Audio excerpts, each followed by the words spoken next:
बाबा बाबा तेरी दृष्टि है प्यारी, बाबा बाबा तेरी दृष्टि है न्यारी, बाबा बाबा तेरी दृष्टि है प्यारी, बाबा बाबा तेरी दृष्टि है न्यारी। जग पाए जो दृष्टि निराली, हर आंगन बन जाए खुशहाली, भर जाए वरदानों से झोली। तेरी दृष्टि है प्यारी,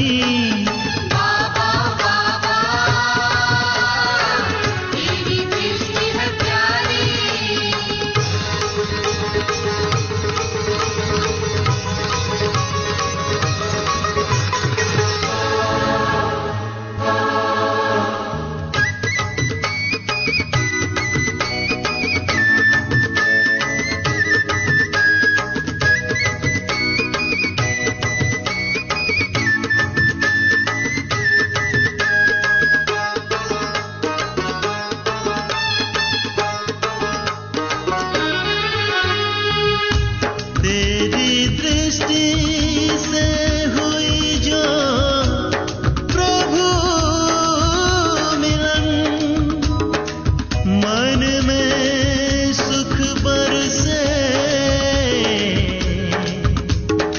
जैसे आई सावन।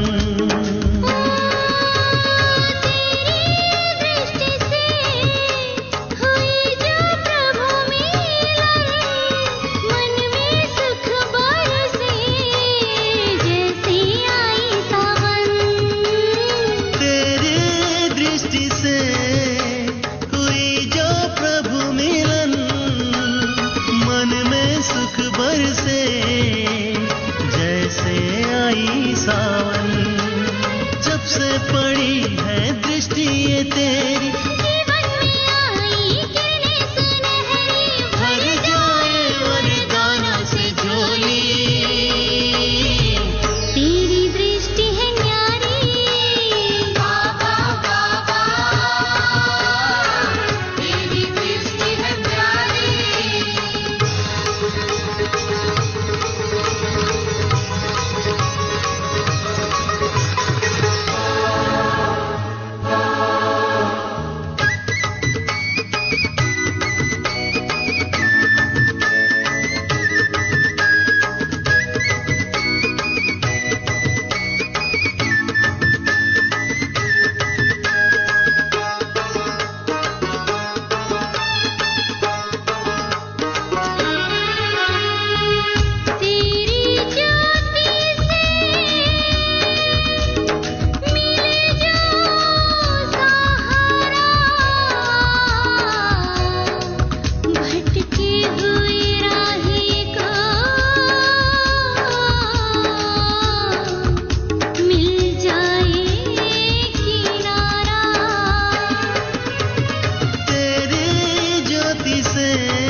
के राही को मिल जाए किनारा, तेरी ज्योति से मिले जो सहारा, भटके राही को मिल जाए किनारा। प्राणों में बस बाबा है तू ही, तुझसा प्यारा न कोई, भर जाए वरदानों से झोली। तेरी दृष्टि है प्यारी, बाबा बाबा तेरी दृष्टि है प्यारी।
शांति। आज 27 जुलाई 2021 की साकार मधुर महावाक्य। मीठा बाबा कहते, मीठे बच्चे, योग बल से ही आत्मा की कट निकलेगी, इसलिए योग में कभी भी गफलत नहीं करो। प्रश्न, बाप ने बच्चों को बेहद का वर्षा लेने की कौन सी युक्ति बताई जिसमें माया चारों तरफ विघ्न डालती है? उत्तर, बाबा ने युक्ति बताई, बच्चे तुम ब्रह्मा कुमार कुमारियां एक बाप के बच्चे आपस में भाई बहन हो। तुम कभी क्रिमिनल असल्ट नहीं कर सकते, भाई बहन विकार में नहीं जा सकते। तुम्हें शिव बाबा की मत पर चलकर बेहद का वर्षा लेना है, परंतु माया कम नहीं है, चारों तरफ इसमें ही विघ्न डालती रहती है। हम भाई बहन हैं, एक बाप से वर्षा लेते हैं, यह भूल जाते हैं। गीत तुम्हें पाके हमने जहान पा लिया, जमीन तो जमीन सारा आसमान पा लिया। ओम शांति। गीत का एक अक्षर ही काफी है। बच्चे जानते हैं बेहद के बाप से बेहद का वर्षा मिलता है और कल्प कल्प मिलता है। यह भी बच्चे जानते हैं कि बेहद का वर्षा बराबर भारत को मिला था, अब वह नहीं है, फिर से मिल रहा है। देखती हो अभी तो स्वर्ग का वर्षा नहीं है, रावण द्वारा नरक का श्राप मिल रहा है। श्राप से मनुष्य दुखी होते हैं, वर अर्थात वर्षे से सुखी होते हैं। अब ब्राह्मण बच्चे जानते हैं वह है बेहद का निराकार बाप और प्रजापिता ब्रह्मा है बेहद का साकार बाप। बेहद के साकार बाप प्रजापिता ब्रह्मा बिगर कहीं होता नहीं। बल गांधी को बापूजी कहते थे, परंतु कायदेशीर सारे मनुष्य सृष्टि का जो वह बापूजी हो न सके। सारी निराकारी वर्ल्ड का बापूजी है शिव। अभी तुम बच्चे जानते हो हम शिव बाबा के बने हैं। शिव बाबा ने आकर हमको अपना बनाया है वर्षा देने के लिए। मधुवन आते हैं किसके लिए? शिव बाबा से मिलने के लिए, परंतु वह निराकार है। सिर्फ शिव बाबा कहने से समझेंगे नहीं, इसीलिए कहा जाता है बाप दादा। बाप दादा और ब्रह्मा दादा। दादे का नाम अलग है, बाप का नाम अलग है। वो निराकार सबका बाप भी है, सबका दादा भी है। सब बच्चों को बाप दादा से वर्षा मिलता है जरूर। बेहद के बाप से सबको वर्षा मिलता है। वह बाप ही सबका दुख हरता सुख करता है। सतयुग में कोई भी मनुष्य दुखी हो न सके। नाम है स्वर्ग, वो है हवन स्थापन करने वाला गॉडफादर। भारत सबसे पुराना है तो जरूर सबसे नया था, तब तो अभी सबसे पुराना हुआ है। सतयुग कलयुग भारत को ही कहा जाता है। बराबर भारत स्वर्ग था। यह लक्ष्मी नारायण राज्य करते थे, यह बुद्धि में है।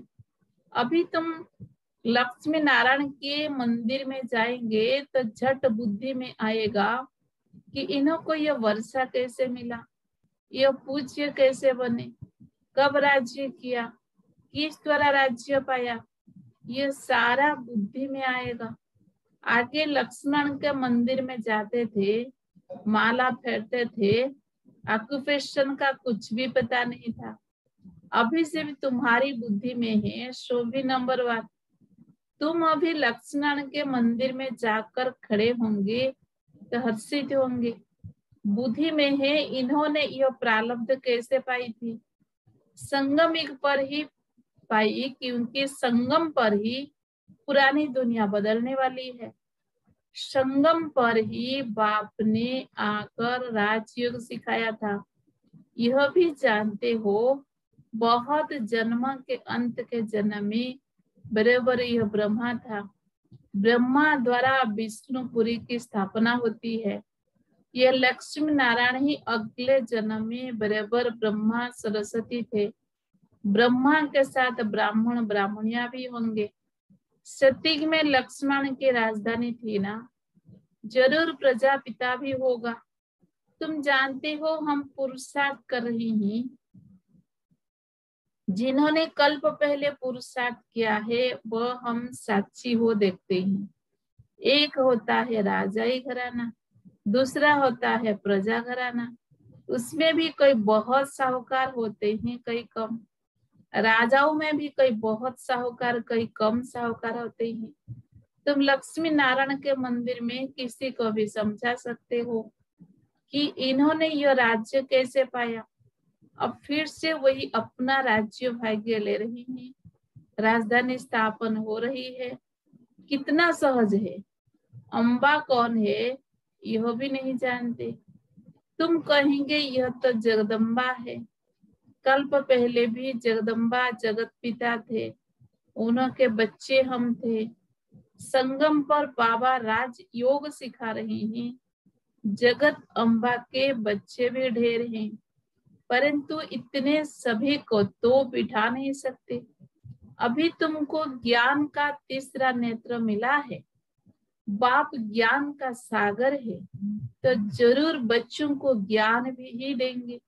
उनको ना मनुष्य ना देवता कहा जाता है, उनको परमात्मा ही कहा जाता है।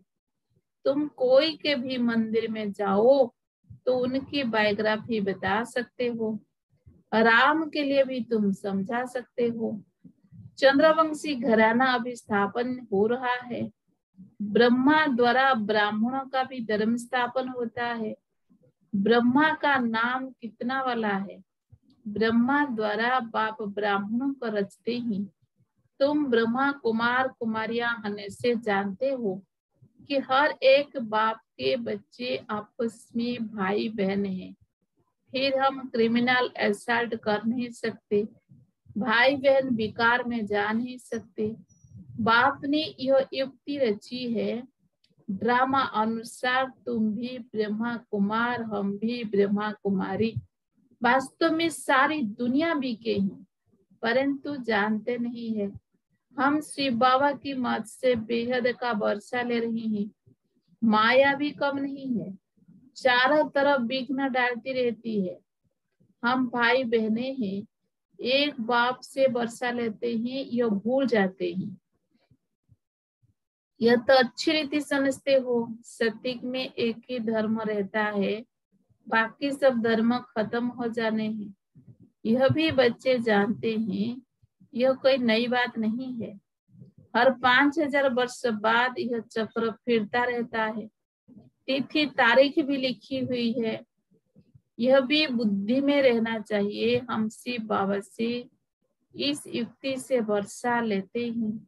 लक्ष्य तो मिला हुआ है ना, बाप को याद कर बाप से वर्षा लेना है। याद अर्थात योग बल से ही कट निकलेगी, इसमें कोई गफलत ना हो। इसीलिए मुरलियां मिलती है। निश्चय बुद्धि पक्का है तो बल कहाँ भी चला जाए। समझो मुरली नहीं मिलती तो भी बुद्धि में तो है ना, हम बाबा का बन गया। बाबा ने समझाया है तुम्हारी आत्मा तम प्रधान बनी है, अब तुम बाप को याद करो तो तमो प्रधान से सत्व प्रधान बनेंगे। यह महामंत्र एक बाप ही बतलाते हैं और कोई बतला न सके। बाप ही कहते हैं मीठे मीठे बच्चे, याद के बल से ही तुमको तम प्रधान से सत्व प्रधान बनना है। यह अक्षर है परंतु किसी की बुद्धि में नहीं आता। अब तुम समझते हो। बराबर कल्प पहले भी बाबा ने यह अक्षर कहा था कि देह के सब धर्म को छोड़ अपने को आत्मा समझो। ये सब देह के धर्म है ना, सबका बाप एक ही है। सब आत्माएं उस एक बाप को पुकारती है।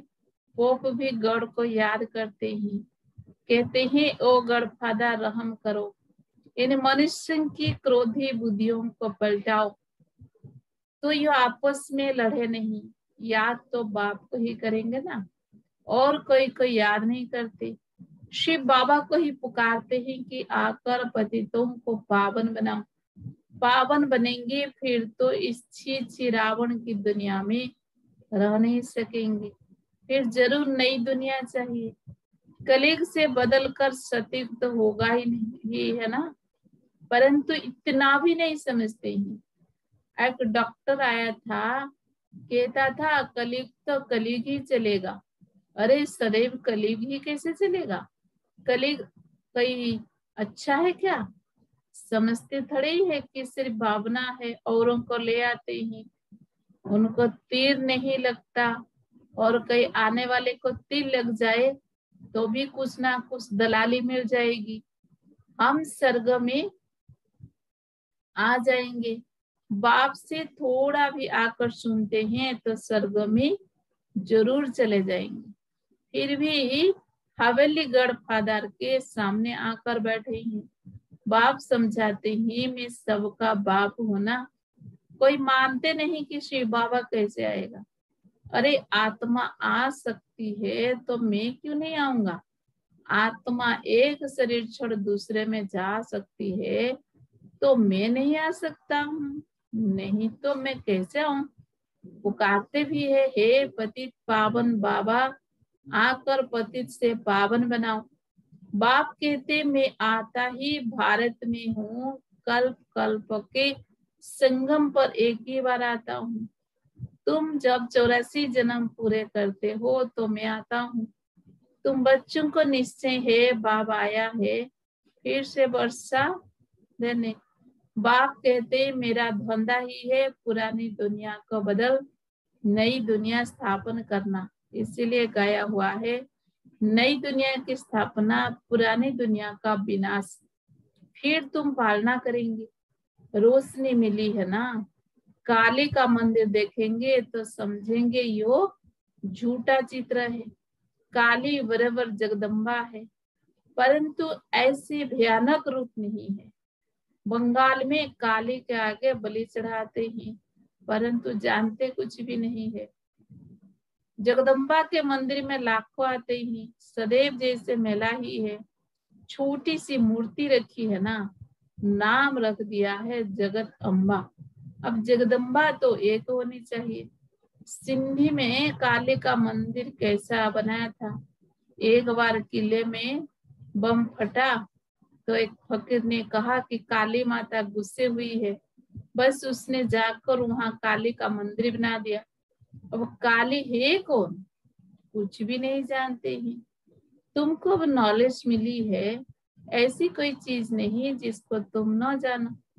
समझते हो बाबा से वर्षा ले रहे हैं तो पूरा पुरुषार्थ करना चाहिए ना। पहले नंबर का दुख तब शुरू होता है जब कुमार कुमारी शादी करते हैं।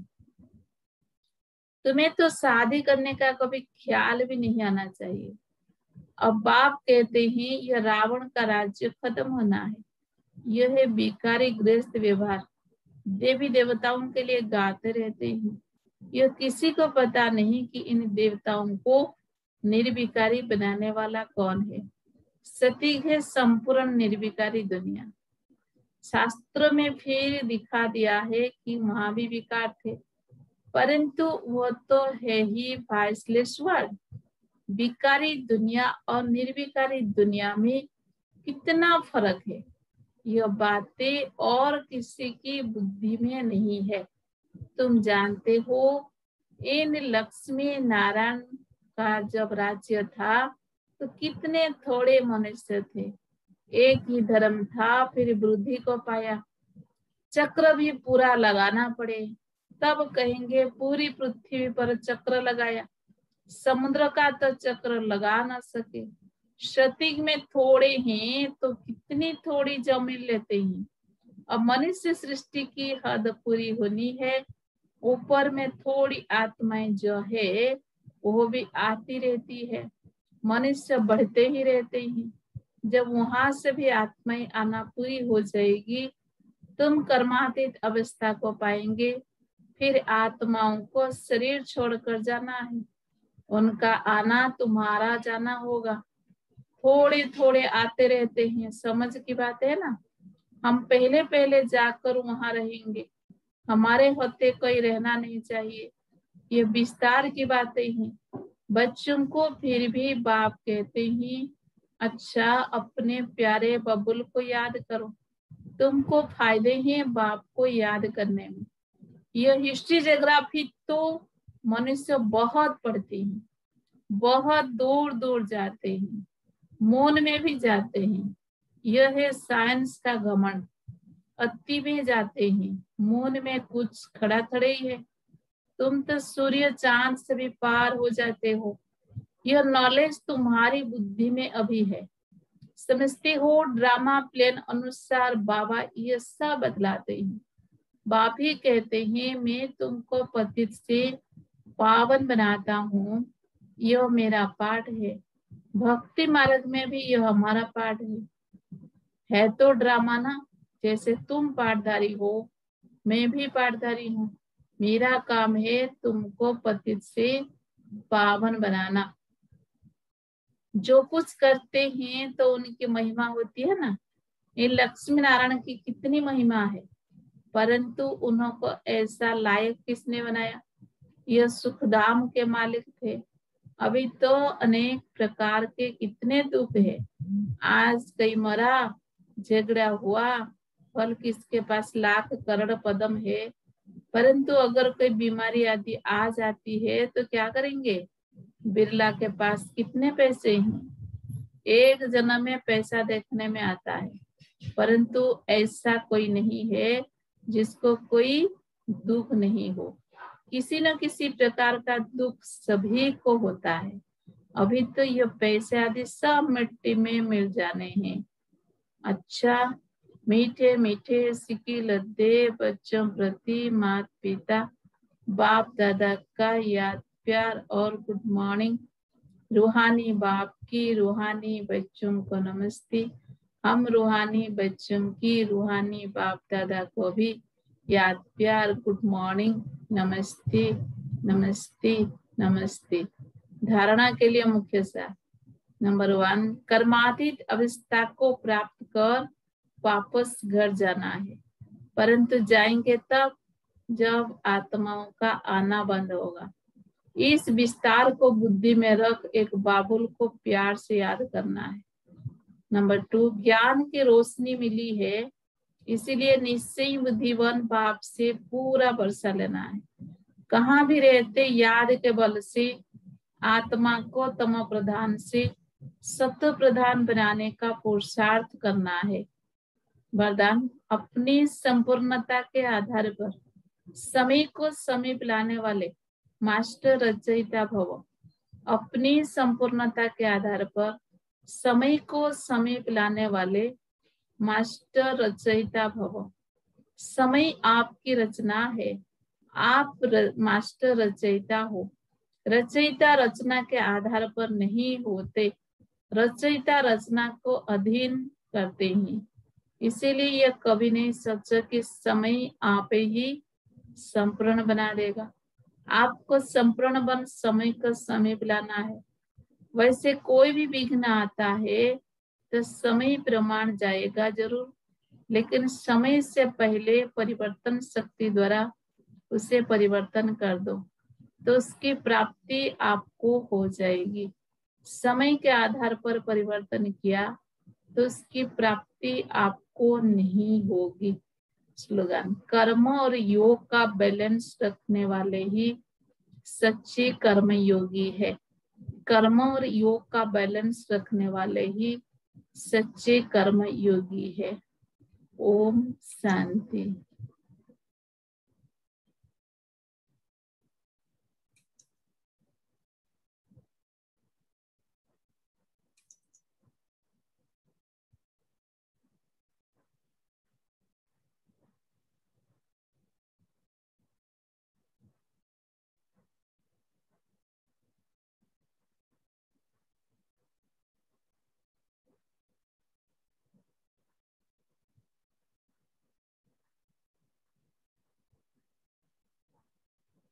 आज का अव्यक्त इशारा, जैसे किला बांधा जाता है जिससे प्रजा किले के अंदर सेफ रहे।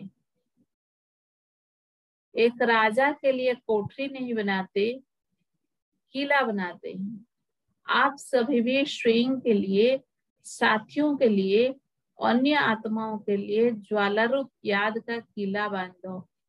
याद की शक्ति की ज्वाला हो तो हर आत्मा शक्ति का अनुभव करेगी।